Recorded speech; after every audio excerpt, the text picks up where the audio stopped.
Bonjour daholo tsika rehetra ny tokantrano ihany sy amin'ny toerana iray izay notsika ny fampianarana dia manonona ny fiadanan'ny tompo sy ny fahasoavany ho amintsika mandrakariva. Raha ny resaka ny resantsika farany dia tapitra ny pivoan'ny boky ny apokalipsia ary hiditra indray zany tsika amin'ity an'ity ny amin'ny tapany fahadimy amin'ny lesona izay miresaka ny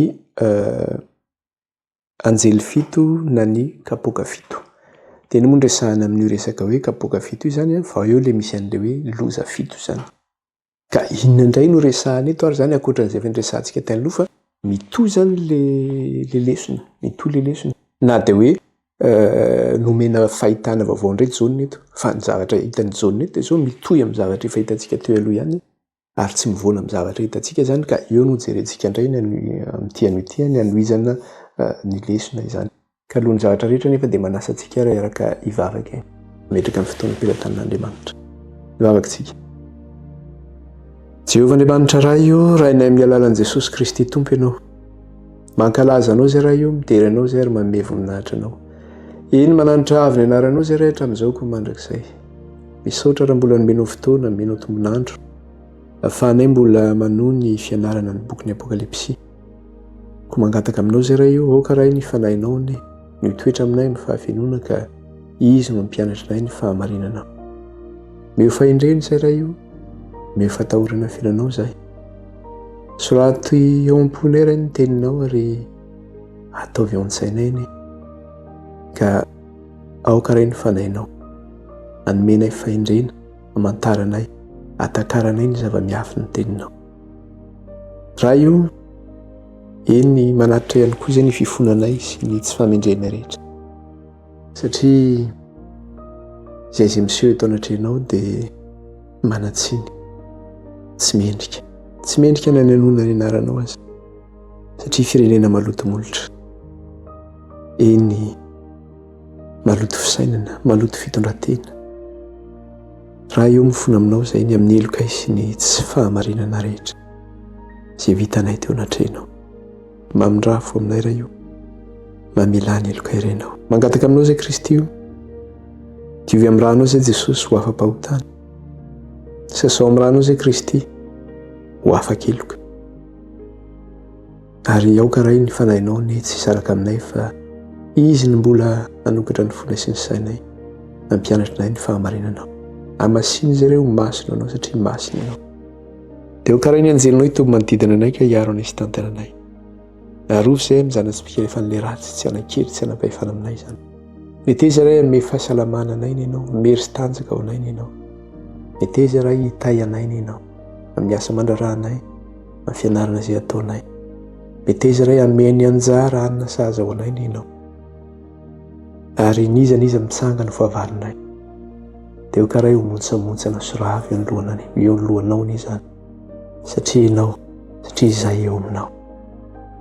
Ka aoka le raha ilay razana tsy mpikelefalefana le ratsy hoentina manafika anay na amin'ny fomba inona na fomba inona. Dia aoka ny ilay voniny zany Kristy eo no ny amin'ny rano, tsy manan-kery, tsy manam-pahefana aminay na dia kely aza sy amin'izay masana ny fiainana rehetra. Ny anaran'i Jesosy. Lasa ny afo mandevona Satana sy ny asany rehetra.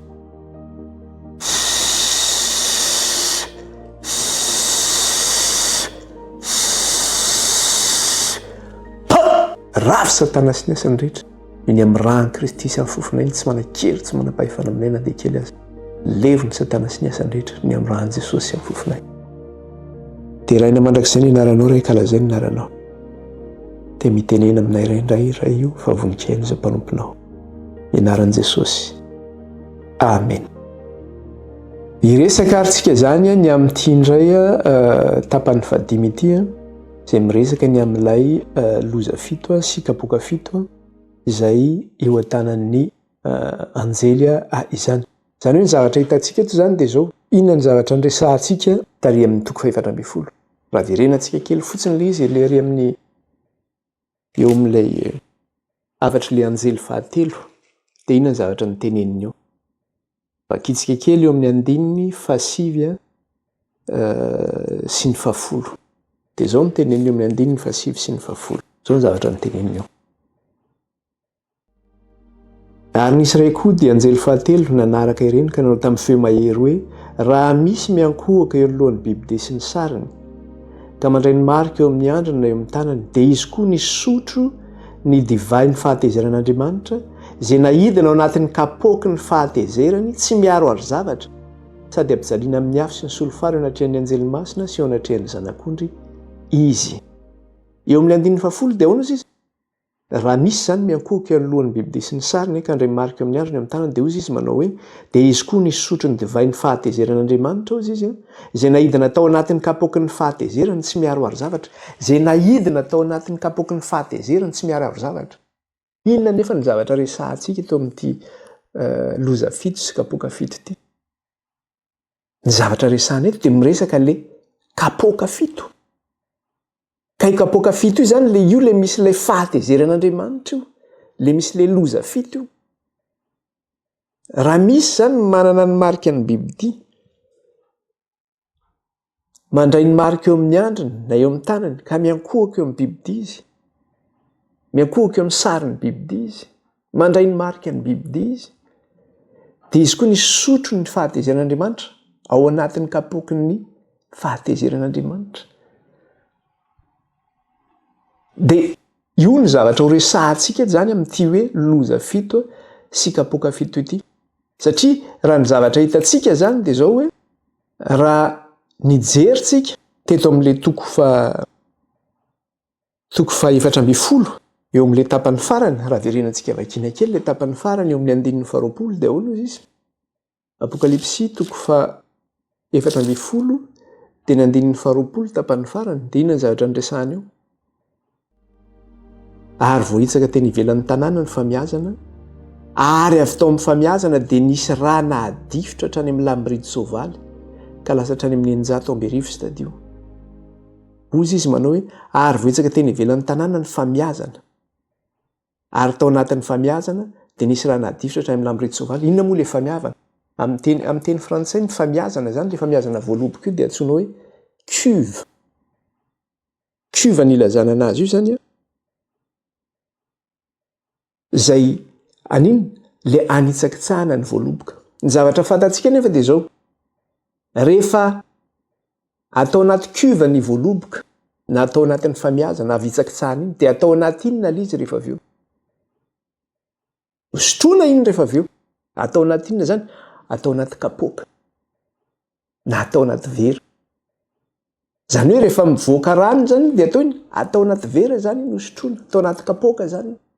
Ka avy eo amin'ilay cuve zany sika na avy eo amin'ilay famiazana dia makaiza le ranom-boaloboka zany, makaty amin'ny kapoaka zany le ranom-boaloboka.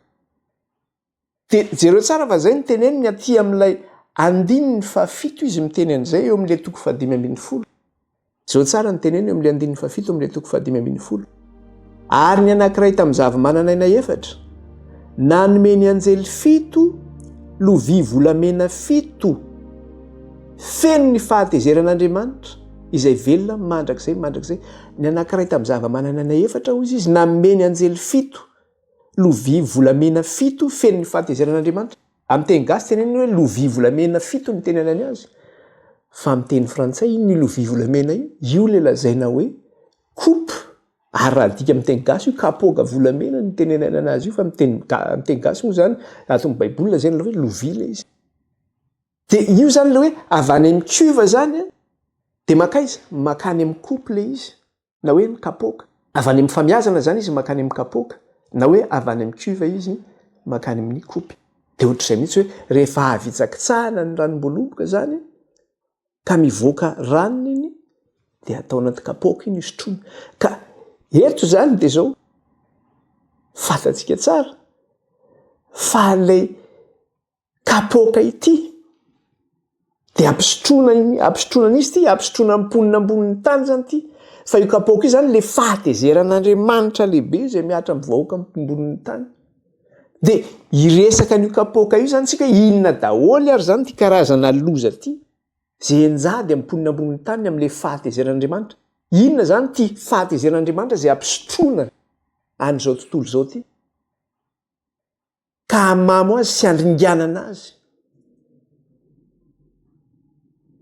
Dia izay ny zavatra ho resahantsika eto zany amin'ilay toko 5:10.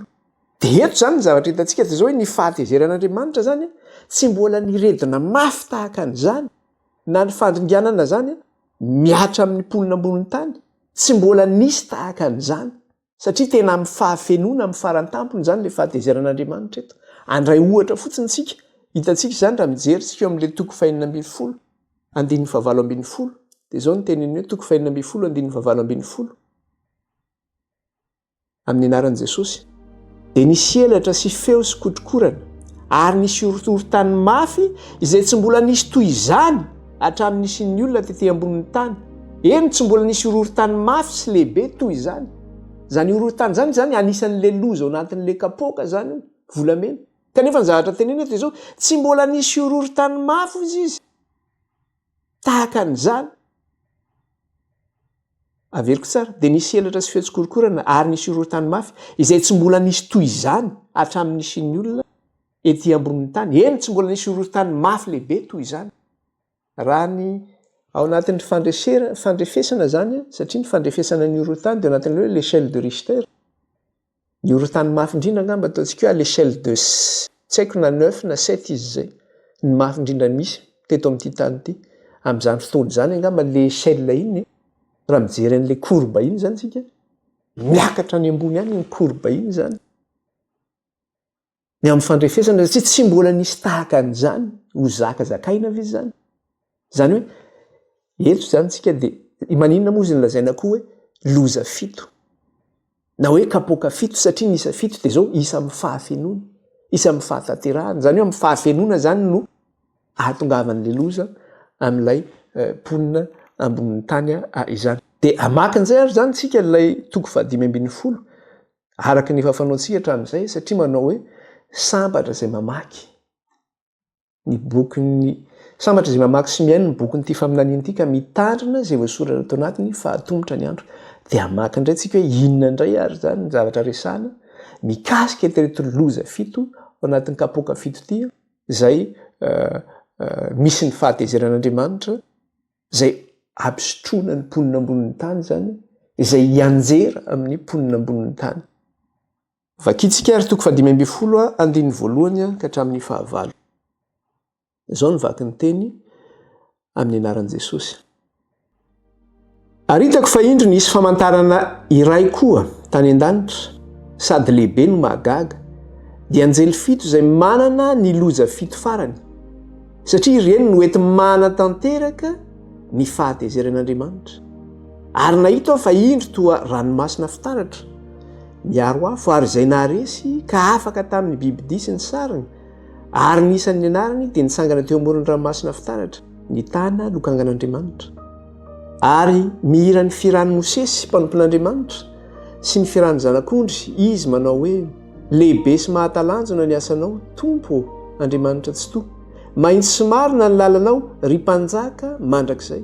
Iza no tsy hatahotra ary iza no tsy hankalaza ny anaranao Tompo fa ianao ihany no masina ary ny firenena rehetra ho avy hiankohaka eo anatrehanao.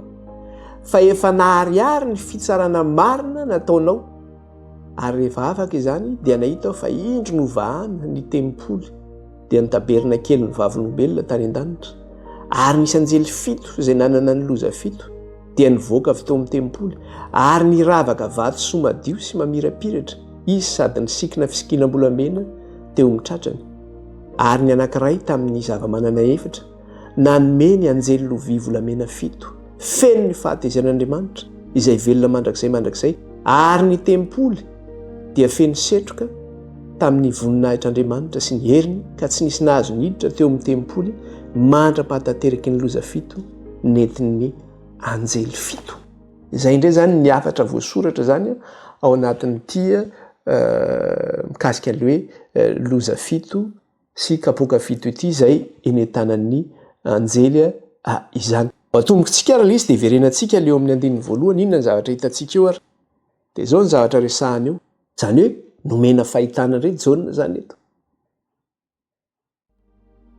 Ary hitako izy fa indro nisy famantarana iray koa tany an-danitra sady lehibe no mahagaga dia anjely fito izay manana loza fito farany satria ireny no ety manatanteraka ny fahatezeran'Andriamanitra. Le loza fito zany dia zao hoe io ny fahitana nomenany jaune io, io ny famantarana indray nomenany jaune io. Dia ny zavatra hitany dia zao hoe anjely fito izay manana loza fito farany sady ireny no ety manatanteraka ny fahatezeran'Andriamanitra ozy izy. Dia le fahatezeran'Andriamanitra nambara tamintsika io le tamin'ny farany toko 420 dia leo amin'ny 120 zany mikasika le hoe fitsarana. Ka eto zany dia fanatanterahana le fitsarana zany ny zavatra miseho eto. Satria amin'ny alalan'le anjely fito zany no anatanterahana ilay fahatezeran'Andriamanitra. Le fahatezeran'Andriamanitra moa le fitsarana zany le fahatezeran'Andriamanitra izay hitantsika tary amin'ny 120 dia zao hoe amin'ny endrika inona le fitsaran'Andriamanitra? Amin'ny endriky ny famiazam-boalomboka izay misy raha mivoaka ao aminy mipotrapotraka hozy izy. Ka eto zany le fahatezeran'Andriamanitra dia aseho amin'inona? Aseho amin'ny fahataterahana zany le fahatezeran'Andriamanitra eto. Satria araka ny efa niresahantsika teo averiko tsara le izy manao hoe io ohatran'ny eo amin'ny fanamboarana divay ihany hoe rehefa avy eo amin'ny famiazana ny voalomboka dia atao anaty inona? Atao anaty kapoaka hosotroana. Na hoe avy ao anaty cuve ny voalomboka dia atao anaty kopy zany. Zany hoe amifindra makany amin'ny kopy le izy. Dia io moa le hitantsika teo amin'ilay 117 izany averintsika kely le 117. Ahoana ozy izy teo? Ary ny anankiray tamin'ny zava-mananaina efatra nanome ny anjely fito lovia volamena fito feno ny fahatezeran'Andriamanitra izay velona mandrakizay. Zany hoe ny zava-mananaina efatra teo amin'ny seza fiandrian'Andriamanitra zany nanome an'ireto anjely fito reto ilay lovia volamena fito na hoe kapoaka volamena fito izay misy ilay fahatezeran'Andriamanitra. Dia io filazana io indray zany eto dia zao hoe symbolika zany io endrika naseho antsika io hoe avy eo amin'ny cuve dia maikeo amin'ny coupe na hoe avy eo amin'ny famiazana maikeo amin'ny kapoaka. Dia zao ny ilazany Jérémie mpaminany azy. Ahoana tsara izy Jérémie mikasika anazy io zany. Aty amin'ny Jérémie tsika toko 520. Jérémie toko 520. Dia vakitsika ny 520 sy ny 420. Rehefa hitantsika dia vakina amin'ny anaran'i Jesosy. 520 sy 420. Fa izao no lazain'i Jehovah Andriamanitry ny Israely tamiko. Raiso ety an-tanako ity kapoaka ny divay ny fahatezerana amin'ny rehetra ity. Ka hampisotroy ny firenena rehetra izay anirahako anao. Ary isotro izy ka irepirepy sy ho verisaina noho ny sabatra izay ampameleziko azy. Zay le tenenina hoe symbolika le izy. Hoe avy eo amin'ny famiazana dia mateo amin'ny kapoaka. Ka ozy izy Andriamanitra eto mitsenan'i Jérémie manao hoe raiso ety an-tanako ity kapoaky ny divay ny fahatezerana amin'ny rehetra ity. Ka hampisotro ny firenena rehetra izay anirahako anao ary isotro izy ka irepirepy sy ho verisaina noho ny sabatra izay ampeleziko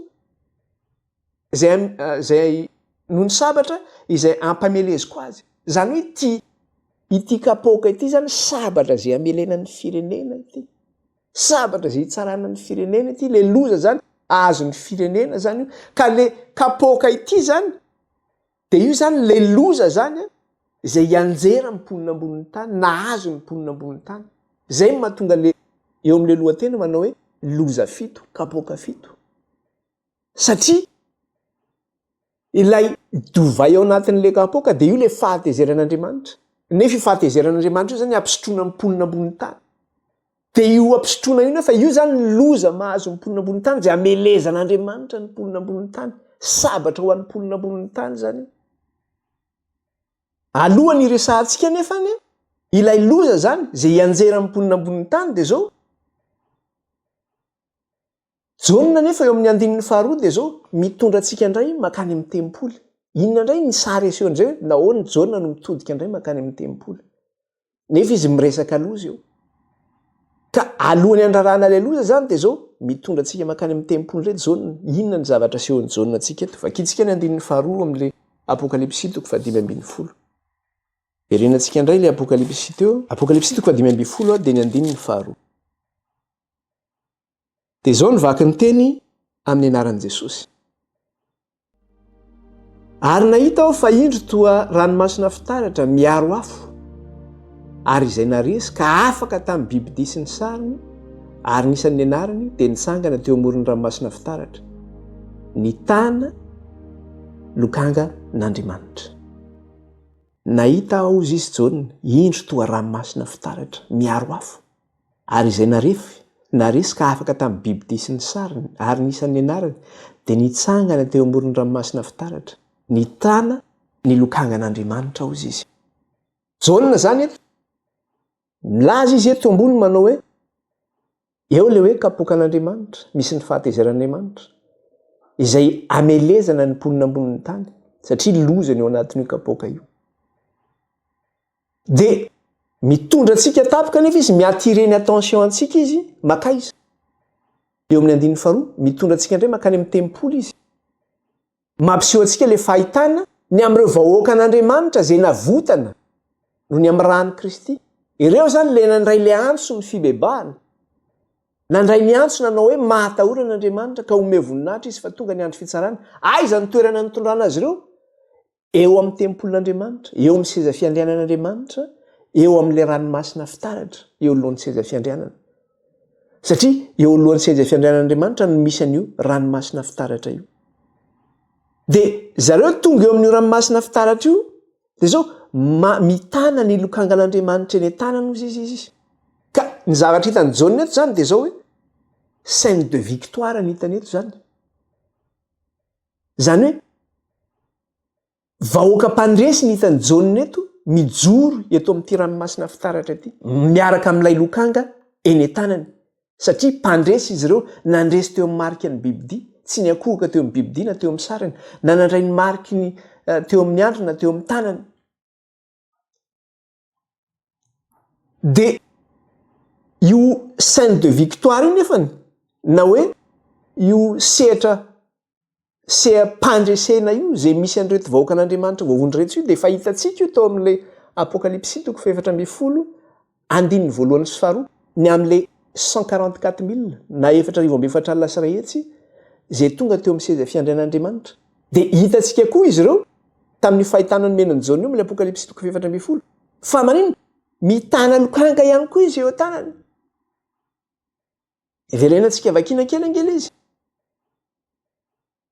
satria le vahoaka mpandresy ny tonga eo amin'io seza fiandrianan'Andriamanitra io apokalipsy toko faefatra ambin'ny folo andininy voalohany sy ny faharoa dia ozy izy ary hitako fa indro ny zanak'ondry nitsangana teo tendrombohitra Ziona ary nisy 4,400 sy ray hetsy nomba azy samy manana ny anarany sy ny anarany iray ny voasoratra eo amin'ny andriny ary nario feo avy tany an-danitra tahaka ny firondroan'ny ranobe sy tahaka ny fikotrokotry ny kotrokorana mafy ary ny feo izay reko dia tahaka ny an'ny mpitendry lokanga mitendry ny lokangany ny zavatra hitany Jaona eto dia zao nahita izy nisy 4,400 sy ray hetsy ozy izy nomba ny zanak'ondry satria ny fahitana hitany Jaona dia zao hoe nahita ny zanak'ondry nitsangana teo ambonitry Ziona izy dia niaraka tamin'ny zanak'ondry teo zany le 4,400 sy ray hetsy fa zao eo amin'ny andininy faharoa izy dia miteny nahare feo avy tany an-danitra ozy izy tahaka ny firondroan'ny ranobe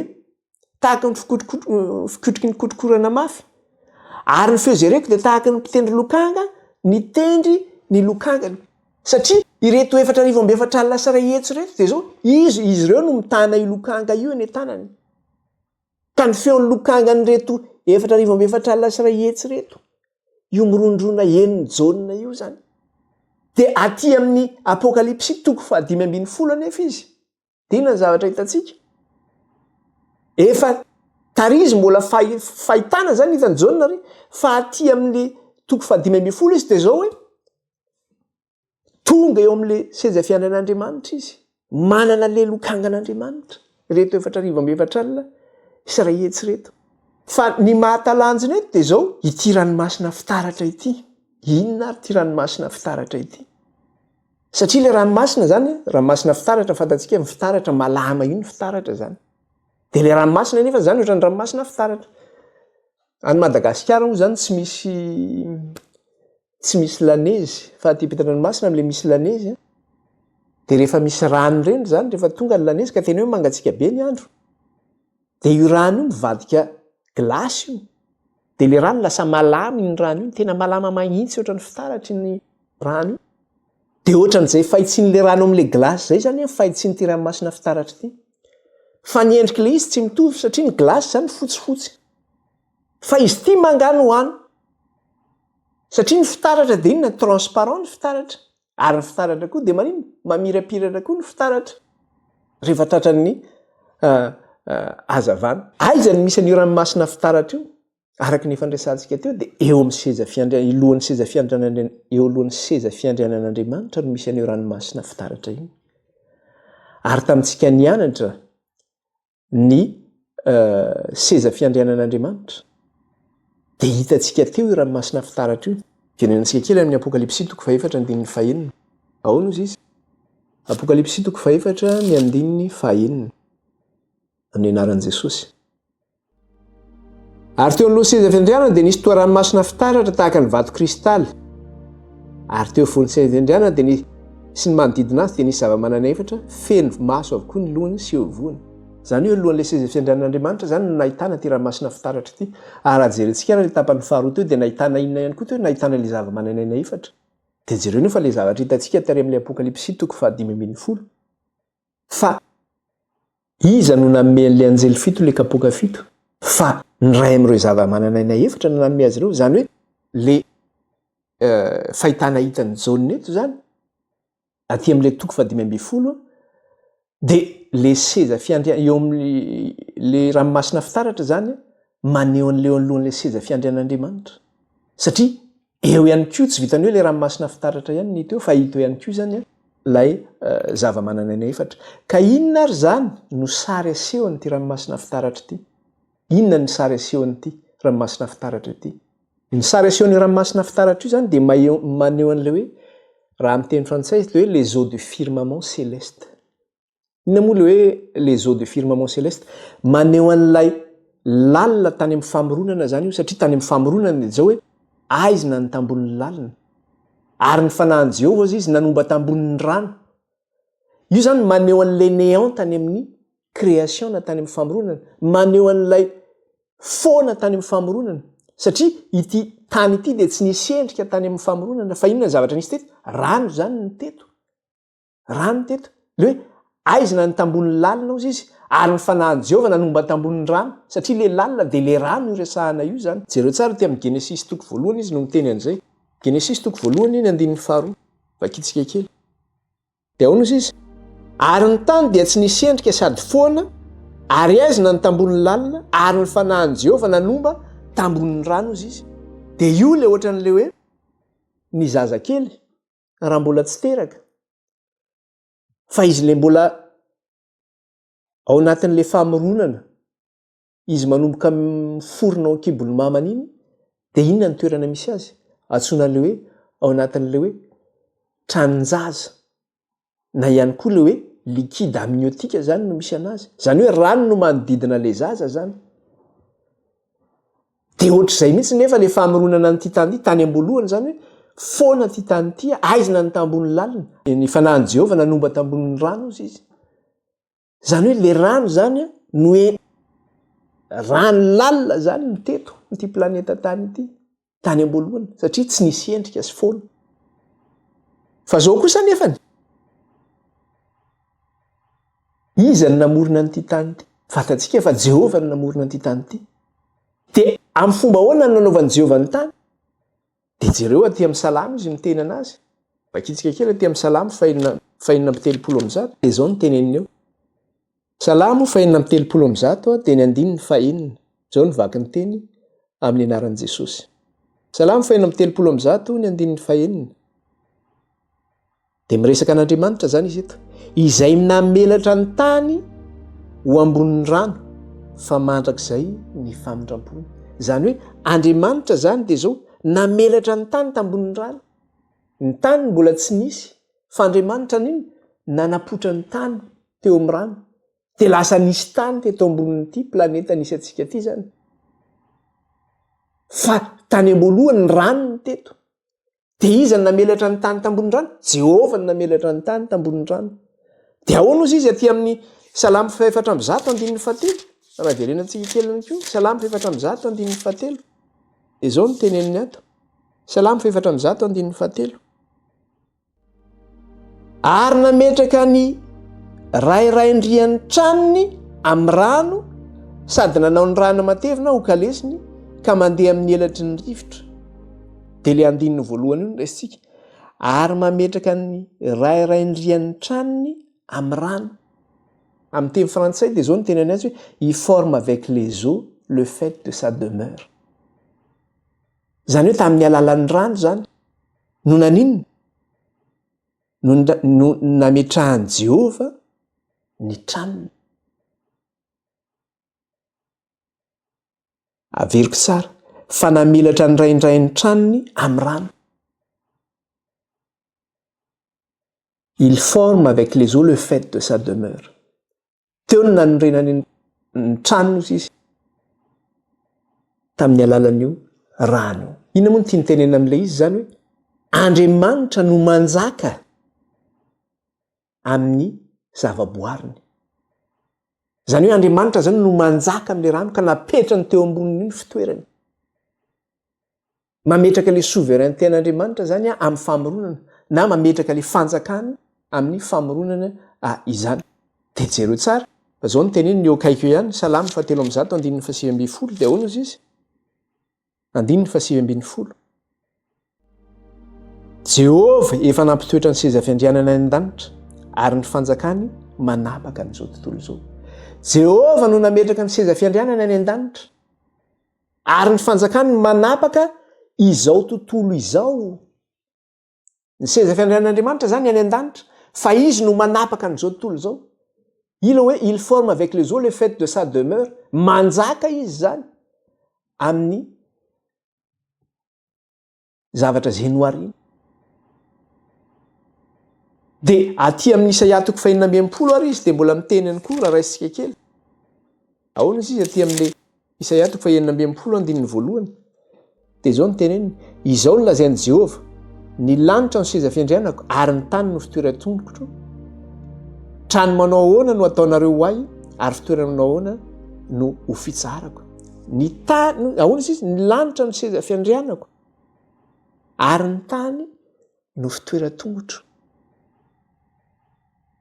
Dia jereo tsara ahoana ny fipetrak'ilay seza fiandrianan'Andriamanitra. Ilay fipetrak'ilay seza fiandrianan'Andriamanitra dia izao eo ambonin'iny eo ambonin'ilay ranomasina fitaratra no mipetraka ilay seza fiandrianan'Andriamanitra. Zany hoe ilay ranomasina fitaratra zany maneho ilay création n'Andriamanitra. Maneho ilay zavaboarin'Andriamanitra hoe izy no manapaka amin'izao rehetra izao. Izy no manjaka amin'izao rehetra izao. Ny lanitra ny seza fiandrianako ary ny tany no fitoeran-tongotro izy. Ka ireto vahoaka betsaka zany izay tonga eo anolohan'ny seza fiandrianan'Andriamanitra ity, tonga amin'ilay ranomasina fitaratra. Dia izao hoe tonga ihany koa zany izy eo amin'inona amin'izay fotoana izay eo amin'ilay lanitra vaovao sy tany vaovao zany. Satria ilay ranomasina fitaratra zany maneho an'ilay lanitra vaovao sy tany vaovao izay ho amboarina ho Andriamanitra ho an'ireto vahoakany ireto. Ka rehefa tonga eo amin'ilay seza fiandrianan'Andriamanitra zany izy reto dia izao anjaka ihany koa izy tahaka ny anjakan'Andriamanitra amin'ny zavaboariny, amin'ny zavatra izay ho arininy amin'ilay lanitra vaovao sy tany vaovao. Dia nanino rehefa tonga amin'ny seza fiandrianana ny vahoakan'Andriamanitra dia ahoana ozy izy ny faminaniana any amin'ny Daniel hoe ny fanjakana dia nomen'Andriamanitra ny olony. Daniel 7:7 miteny an'izay. Daniel 7 andetsika ao any amin'ny Daniel. Daniel 7 dia ny 9:20. Dia hono izy aty amin'ny 9:20. Nefa ny olo-masiny avy indrindra no ahazo ny fanjakana ary anana ny fanjakana mandrakizay aloha valo nefa ny olo-masiny avy indrindra no azo ny fanjakana ary anana ny fanjakana mandrakizay alao valo satria rehefa mpandresy ny vahoaka an'Andriamanitra dia moana miara-manjaka amin'i Kristy izy ireo. Tena mpanjakaina amin'izao tontolo izao zay mahatonga azy hoe tonga eo amin'ny seza fiandrianan'Andriamanitra izy miara-manjaka, iara-anjaka zany izy amin'Andriamanitra amin'ny zavaboarin'Andriamanitra. Dia ino ny zavaboary izay anjakana izy ireo? Ilay tenen'Andriamanitra hoe anao lanitra vaovao sy tany vaovao itoeran'ny fiadanana hozy izy. Dia jereo fa mbola mitoy ihany izy andia amin'ny 7:20 amin'ny Daniel eo ihany. Dia ahoana izy? Ary ny fanjakana sy ny fanapahana ary ny fahalebiazan'ny fanjakana eny ambanin'ny lanitra rehetra dia omena ny olo-masiny avy indrindra. Ny fanjakana dia fanjakana mandrakizay ary ny fanapahany rehetra dia anompo sy ano azy. Mazava ange izany teny izany. Averiko a. Ary ny fanjakana sy ny fanapahana ary ny fahalebiazan'ny fanjakana ety ambanin'ny lanitra rehetra dia omena ny olo-masiny avy indrindra. Ny fanjakana dia fanjakana mandrakizay ary ny fanapahana rehetra dia anompo sy ano azy. Satria nahoana? Zareo zany tonga eo amin'ilay ranomasina fitaratra eo alohan'ny seza fiandrianan'Andriamanitra zao hiara-anjaka amin'Andriamanitra zany izy. Amin'ny fanapahana sy ny fanjakana ny amin'ny zavaboary rehetra. Dia toy izany ara ilay izy teo manao hoe ary ny fanapahana rehetra dia anompo izy sy ano azy. Ano azy ireo.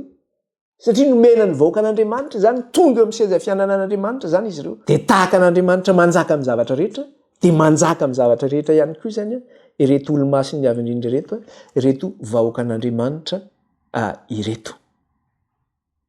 Ka ny fahitany Jaona azy reto zany amin'io fotoana io dia zao hoe izy hitany Jaona amin'io eo alohan'ny seza fiandrianan'Andriamanitra io amin'ny ranomasina fitaratra io dia ohatran'ilay zanak'Israely tany amin'ny Exodosy zany no hitany Jaona eto. Inona moa ny zavatra inona moa ny zavatra nitranga tany amin'ny Exodosy? Rehefa navotan'Andriamanitra ny ala avy tany amin'ny tany Egipta ny zanak'Israely. Dia zao nenjehan'ny fahavalo izy reto. Fa nosokafan'Andriamanitra ny ranomasina mena ka nampandehan'Andriamanitra tao anatin'ny maina ny zanak'Israely. Dia ahoana ny nahafahan'ny zanak'Israely nandeha tao anatin'ny maina? Satria Andriamanitra dia manana fahefana amin'ny singa na hoe ny élément. Andriamanitra manana fahefana amin'ny élément satria izy nanao ny lanitra sy ny tany. Hitantsika teo hoe ahoana? Nampitoeran'Andriamanitra teo ambonin'ny rano ny tany ozy izy, namelatra ny tany teo ambonin'ny rano izy. Zany hoe Andriamanitra zany manana fahefana amin'ny élément, manana fahefana amin'ny singa. Dia raha ranony teo alohan'ny zanak'Israely ahoana ny ampitana fahavalony eto? Dia zao nosokafan'Andriamanitra ilay ranomasina mena. Dia navelany nandeha tamin'ny maina izy. Dia rehefa nisokatra nefa ny ranomasina mena iny dia lasa rindrina amin'ny agosy amin'ny adroaty zany ilay ranomasina miakatra. Fahagagana tsy iso zany satria Andriamanitra zany manana fahefana amin'izay. Dia tahaka an'izay koa zany ireto vahoaka an'Andriamanitra reto, reto ny olo-masiny avy indrindra reto izay tonga eo amin'ilay ranomasina fitaratra. Manahoana? Manina izy no afaka mitoetra amin'ilay ranomasina fitaratra satria Andriamanitra no manana fahefana amin'ilay élément. Izy ny tompon'ny fahefana rehetra dia avelan'Andriamanitra manana fahefana amin'izay koa zany ireto vahoaka an'Andriamanitra ireto. Araka ny hitantsika teo amin'ny Daniel teo vakiako tsara, ary ny fanapahana rehetra hozy izy dia anompo sy ano azy. Zava-mahagaga ange zany reto. Zay ny fahitana hitan'ny Jaona ranomasina fitaratra dia mitsangana dia hoe ahoany ary ny alay io fitaratra io dia mitsangana eo no raha tsy menjery eo no. Misy zavatra anankiray koa ohatran'ny hoe le aty ampitanany masina mantsy misy an'ireny zany, ohatran'ny hoe mandeha amin'ilay toerana avo be zany ireny ianao amin'ny montagne zany. Dia rehefa mandeha ianao misy fotoana fa nandeha tany zany amin'ilay hoe Alpa reny zany. Dia eny amin'ilay toerana ambony be eny zany misy anamboarana zareo trano eny zany mba hahafahan'ny olona mijery avy eny ambonin'ilay montagne zany. Dia misy efitra anankiray zany dia ataony fitaratra ny sol n'ilay efitra io. Nefa ilay sol io zany miantona io sol io. Zany hoe ao ambanin'ilay sol zany inona ny ao ambany eo? Ady zany ny ao ambany eo. hadiny eo ambany eo zany, hadiny eo ambany eo. Zany hoe lalina be zany ny any ambany any menjera any ianao. De fitaratra ny eo zany, ka raha mandeha ambonin'le fitaratra zany ianao de maninona? Ohatrany hoe vidany eo de enjery ianao de matahotra ianao tsy sa mandeha ny fitaratra ianao. De nisy zavatra ohatr'ireny mihitsy. Any Chine misy an'ilay izy, any États-Unis koa misy, any amin'le canyon reny ataony zareo. De misy olona mba milingilingy mandeha amin'izy ireny ihany koa. De zao matahotra le olona de mandady mihitsy. Mipararitra satria hoe ndao de menjery any. Eto rehefa le vaokan'Andriamanitra zany eo amin'le ranomasina fitaratra no mitsangana. Satria Andriamanitra no manana fahefana an'izany ary nomena fahefana amin'izany koa reto vaokan'Andriamanitra reto. Andriamanitra ny tompon'ny fahefana rehetra. Jereo raha mijery tsika ny Petera. Jesosy nandeha teny ambony rano Jesosy. De hoy izy Petera hoe Jesosy eo meo ahy koa ny fahefana mba ahafahako mandeha eny ambony rano. De hoy Jesosy raha manana finoana ianao de afaka mandeha ty. Mino aho izy Petera de nandeha izy. Tamin'ny voalohany aloha izy namindra ihany na vita nandeha. Rehefa avy eo nenjery izy rehefa avy eo satria nahoana tsy ampy finoana intsony izy. Fa le olona eto zany tonga eto amin'ity ranomasina fitaratra ity de olona maninona zany reto?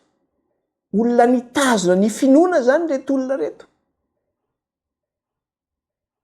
Satria jereo tsara inona zavatra teneniny eo amin'le toko 5:12 vakitsika kely izy. Raha verenantsika le Apokalipsy toko 5:12 de inona zavatra resahany eo. Ary nahita aho fa indro toa ranomasina fitaratra niaro afo. Ary izay naresika afaka tamin'ny biby de sy ny sariny ary nisan'ny anarany dia nitsangana teo ambonin'ny ranomasina fitaratra ny tanany lokangan'Andriamanitra. Izareo izay nitsangana ambony ranomasina fitaratra izay nahareso izy. Izareo izay nahareso ireo, ireo ilay nitandrina ny didin'Andriamanitra sy nitana ny finoana any Jesosy. Ka ny olona manam-pinoana no afaka mijoro amin'izany ranomasina fitaratra zany. Ny olona izay kanosa tsy tonga amin'izany. Satria nahoana? Nomen'Andriamanitra fahefana izy. Ary rehefa tonga amin'ny ranomasina fitaratra zany ange ianao ny zavatra misy de ity. Manao hoe efa niova endrikintsika amin'izany fotoana zany. Tsy izao endrikintsika izao intsony ny endrikintsika rehefa tonga any an-danitra. Satria amin'ny fotoana izay hevian'ny zanak'olona amin'irao ny lanitra, amin'ny fiantsona ny trompetra, dia izao hovana indray mpimaso isika rehetra. Izay velona ary izay maty dia hatsangana. Dia hovana ihany koa izy ireo. Ka hiaraka amin'ny Kristy mandrika rivotsika hozy izy. Zany hoe efa olona vaovao zatsika amin'izay fotoana izay. Anjaka amin'ilay zava-boarin'Andriamanitra. Tahaka an'ireto zanak'Israely ihany koa izay nivoaka avy tany Egipta andeha any amin'ny tany Kanana. Izay nanao exode izy reto. Dia izao inona moa ilay exode zany hoe vahoaka mifindra monina zany. Miala amin'ny toerana anankiray mandeha amin'ny toerana anankiray, izay ny atao hoe exode. Dia tahaka ny zanak'Israely ihany koa izy reto. Nankalaza n'Andriamanitra ny amin'ny famonjena izay nataon'Andriamanitra tamin'ny fahavalon'ny zanak'Israely. Satria mahavariana ange ilay zavatra resahany eto. Inona ny zavatra resahany eo amin'ny andinin'ny 7 sy ny 4? Jereo nge zavatra teneniny eo amin'ny andinin'ny 7 sy ny 4. Eo amin'ny andinin'ny 2 izy dia fantatsika fa hoe eo amin'ny ranomasina fitaratra izy nitana ilay lokangan'Andriamanitra. Eo amin'ny andinin'ny 7 sy 4 izy dia izao no teneniny. Ary niran'ny firan'ny Mosesy mpanompon'Andriamanitra sy ny firan'ny zanak'ondry izy manao hoe lehibe sy mahatalanjona ny asanao Tompo. Andriamanitra tsy toa mahitsy sy marina ny lalanao ry mpanjaka mandrakizay. Iza no atahotra ary iza no tsy ankalaza ny anaranao Tompo. Fa ianao ihany no masina ary ny firenena rehetra ho avy ankohako eo anatrehanao. Fa efa nahariary ny fitsarana marina nataonao. Dia ahoana izy amin'ilay andininy 7 tapany voalohany? Ary nihiran'ny firan'ny Mosesy mpanompon'Andriamanitra sy ny firan'ny zanak'ondry izy manao hoe lehibe sy mahatalanjona ny asanao. Nihiran'ny firan'ny Mosesy izy reto. Ino ny firan'ny Mosesy? Zany firan'ny Mosesy zany ange ka nataon'ny zanak'Israely zany rehefa navotan'Andriamanitra ny zanak'Israely tamin'ny fahavalony. Satria nenjen'ny Egyptianina izy ireo nivoaka avy tao Egypta. Rehefa tonga teo amin'ny ranomasina mena izy dia tonga ny Egyptianina avany. Nosokafan'Andriamanitra ny ranomasina mena dia nampandehan'Andriamanitra tao anatin'ny lalina ny zanak'Israely. Rehefa tonga terem-pivoan'ny rano ny zanak'Israely, mbola nanenjika koa ny Egyptianina nitsofoka anatin'ny ranomasina mena, tafivoaka n'ilay ranomasina mena ny zanak'Israely. Naverin'Andriamanitra teo amin'ny lohany ilay ranomasina mena, nakatin'Andriamanitra, maty tao daholo ny miaramilan'ny Egyptianina rehetra, voavonjy ny zanak'Israely. Ka ilay firan'ny Mosesy ity zany dia zao hoe fankalazana an'Andriamanitra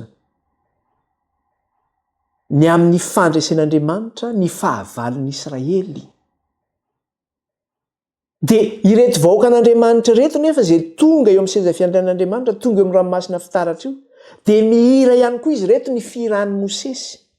Nankalazan'Andriamanitra ny amin'ny nanafahan'Andriamanitra azy ireo tamin'ny fahavalo. Dia iza moa ny fahavalony? Fanomponina ambonin'ny tany izay manana ny marika ny Biblia zany. Izay ny fahavalon'izy reto. Dia rehefa tonga teo amin'ny seza fiandrian'Andriamanitra izy dia nankalazan'Andriamanitra ny hira ny firan'ny Mosesy sy ny firan'ny zanak'ondry. Jerentsika kely nge zany firan'ny Mosesy zany aty amin'ny Exodosy 5:10 izy miresaka an'izany. Exodosy 5:10. Jerentsika kely Exodosy 5:10.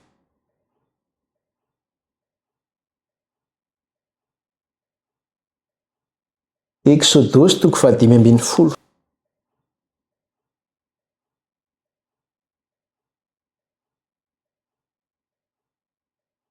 Exodosy 5:10 dia inona ny zavatra misy eto? Raha raisitsika aloha ny andininy 7 eo amin'ilay 4:12 alohan'ny idirantsika amin'ilay 5:10 tsy manino. 4:12 ny andininy 7 sy ny faraky amin'ny 3 dia izao ny teneniny eo. Izany no namondreny Jehovah ny Israely tamin'izany andro zany mba tsy ho azon'ny Egyptianina, ary hitan'ny Israely teny amoron'ny ranomasina ny fatin'ny Egyptianina. Ary efa hitan'ny Israely ny asa lehibe izay nataony tanan'i Jehovah tamin'ny Egyptianina, dia natahotra an'i Jehovah ny olona, ka nino an'i Jehovah sy Mosesy mpanompony. Satria maty ny Egyptianina izay nanenjika azy ireo, dia vokatra an'izay fandresena nataon'Andriamanitra ho an'i Israely izay, dia eo amin'ilay 5:10 andininy vakitsika ny andininy voalohany. Dia hoy izy, ary Mosesy sy ny zanak'Israely dia nihira izao firana izao ho an'i Jehovah ka nanao hoe, hira ho an'i Jehovah aho, fa avy indrindra izy, ny soavaly sy ny mpitaingina azy efa nariny tao amin'ny ranomasina. Dia toy izantsika ilay izy, Jehovah no heriko sy ny fiderako, fa efa famonjena ho ahy izy. Izao no Andriamanitro, ka ankalaza azy aho, dia Andriamanitry ny razako. Ananatra azy aho, Jehovah ny mpiady mahery, Jehovah ny anarany. Nisy kalesy ny Farao sy ny miaramilany natsipiny tany amin'ny ranomasina. Ny kapiteny voafantina nasitriny tao amin'ny ranomasina mena. Ny lalina nanarina azy, ny lentika tany ambany indrindra tahaka ny vato izy. Ny tananao Jehovah, ny tananao ankavanana Jehovah efa nilaza amin'ny hery, efa malaza amin'ny hery. Ny tananao ankavanana Jehovah nanorotory ny fahavalo. Amin'ny alehiben'ny voninahitra ao no andringananao izay mitsangana anohitranao.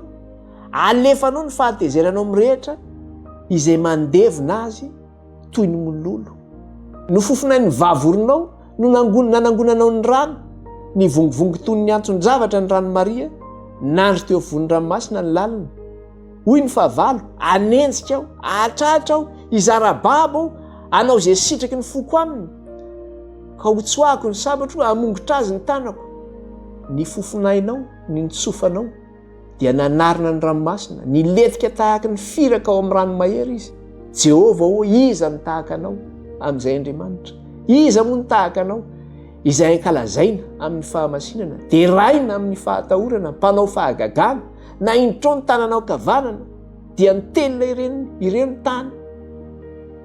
Tarihinao amin'ny famindramponao ny firenena izay navotanao ka entinao amin'ny herinao ho any amin'ny fonenanao masina.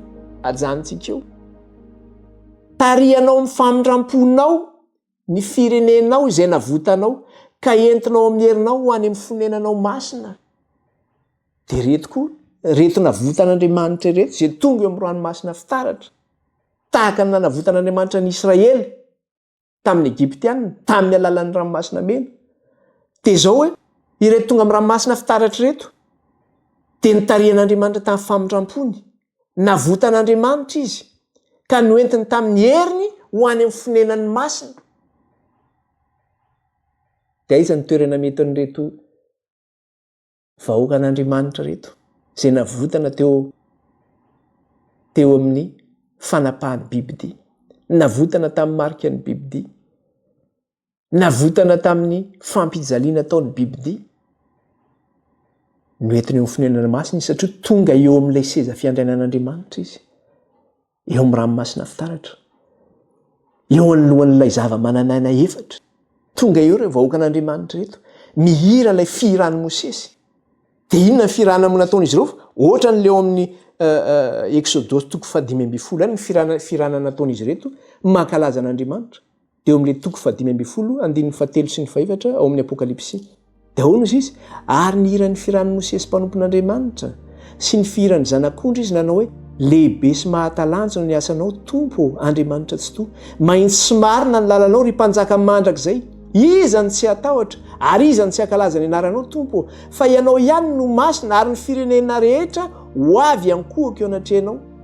Fa efa nahariary ny fitsarana marina nataonao. Efa nahariary ny fitsarana marina nataonao. Ny amin'izy nitsarana n'izao tontolo izao. Eto zany izy reto dia mihira ny amin'ny fandresena izay nataon'Andriamanitra tamin'izy ireo, ny amin'ny andresena ny fahavalo, ny amin'ny itsarana ny fahavalo. Tonga eo anatrehan'Andriamanitra izy reto miaraka amin'ny lokanga eny an-tanany. Ka iza no afaka mihira ny firan'ny Mosesy io sy hiran'ny zanak'ondry io? Ny olombavonjy ihany no afaka mihira ny firan'ny Mosesy io sy firan'ny zanak'ondry io. Dia tsy iza moa zany fa ilay 4,400 alina sy iray hetsy. Dia hitantsika izy io tary amin'ilay Apokalipsy 5:1 sy 4:7 verenantsika vakiny. Apokalipsy 4:1-7 ary hitako fa indro ny zanak'ondry nitsangana teo andrombohitra Ziona ary nisy 4,400 alina sy iray hetsy nomba azy, sady manana ny anarany sy ny anarany iray ny voasoratra eo amin'ny andriny. Ary nare feo avy tany an-danitra ao tahaka ny firondroan'ny ranobe sy tahaka ny fikotroko ny kotrokorana mafy, ary ny feo izay reko dia tahaka ny mpitendry lokanga ny tendry lokangany. Ary mihira toa tononkira vaovao teo alohan'ny seza fiandrianana sy eo anatrehan'ny zava-manana efatra sy ny loholona izy. Ary tsy nisy nahay nianatra izany fihirana izany afa-tsy ny 4,400 alina sy iray hetsy izay navotana niala tamin'ny tany. Iza no mahay mihira ilay fihirana? Ilay 4,400 alina sy iray hetsy ihany izay navotana tamin'ny tany ihany no afaka mihira izany fihirana izany. Mihira ny firan'ny Mosesy izy, mihira ny firan'ny zanak'ondry izy. Tsisy mahay izany hira izany afa-tsy izy ireo ihany, ka miretona izany hira izany tahaka ny feona lokanga, satria misy lokanga koa eny an-tanany. Ka izy reto zany dia navotana iny, navotana tamin'ny fahoriana lehibe izy reto. Dia nankalaza an'Andriamanitra satria Andriamanitra no nanavitra azy tamin'ny fahoriana lehibe. Inona ny fahoriana lehibe? Ny fanenjehana, ny fanagadrana, ny fampijaliana, ny famonoana ho faty sy ny fakapanahy maro samihafa izay ahafafan'ilay ratsy eto amin'ity tontolo misy antsika ity. Zany hoe nivoaka mpandresy tamin'izany reto vahoaka an'Andriamanitra reto. Dia navotan'Andriamanitra izy ka tonga izy ireo, tonga eo amin'ny fonenan'Andriamanitra izy any an-danitra. Fanontaniana mipetraka, ianao ve ho anisan'izany? Tsy moramora zany. Fa zao, raha vonina ianao amin'izao androm-pahasoavana izao, Andriamanitra mbola vonina indray ianao hatrany. Andriamanitra tsy mitady ianao ho masina be. Fa io tsy amin'ny herina fahatanjahana fa mifanan'Andriamanitra any, fa rehefa vonina ianao ny hanompo azy ka manolotra ny tenanao ho azy, dia ny fanan'Andriamanitra no miasa ao anatinao, manovanao, manoranao izay tokony ataonao. Izay no lesitsika tamin'ity an'ity. Misaotra an'Andriamanitra isika fa tsy ampy ny fotoana am-pelantanantsika, fa toizantsika manaraka indray izay lesona izay. Vavaka isika hisaotra an'Andriamanitra. Tompo iray masina sy tsara indrindro, mankalaza anao izay midera anao ary manome voninahitra anao. Mananatra avy ny anaranao izay rehetra amin'izao komandrak'izay. Raha mbola navita indray izay nanao izany fampianarana izany tamin'ity an'ity, dia no niherin'ny fanahinao rery ihany ka dia misaotra anao izay rehetra mankalaza anao ary manome voninahitra anao. Aoka iray ny vahoaka anao izay mandre izany fampianarana izany, dia azo hery ho fampahirizina azy ireo ho fampiorenana ny finoana mba hananany anjara rehefa tonga ilay fotoana hanangonanao ny navotanao ho eo amin'ny fizafiandrenanao. Dia raina mandrakizay ny anaranao ray ny anaran'i Kristy misaotra Tompo Iray Masina. Amen. Dia manao velomantsika rehetra amin'ny anaran'i Jesosy tompony tenako amin'ny manaraka indray. Bye bye daholo.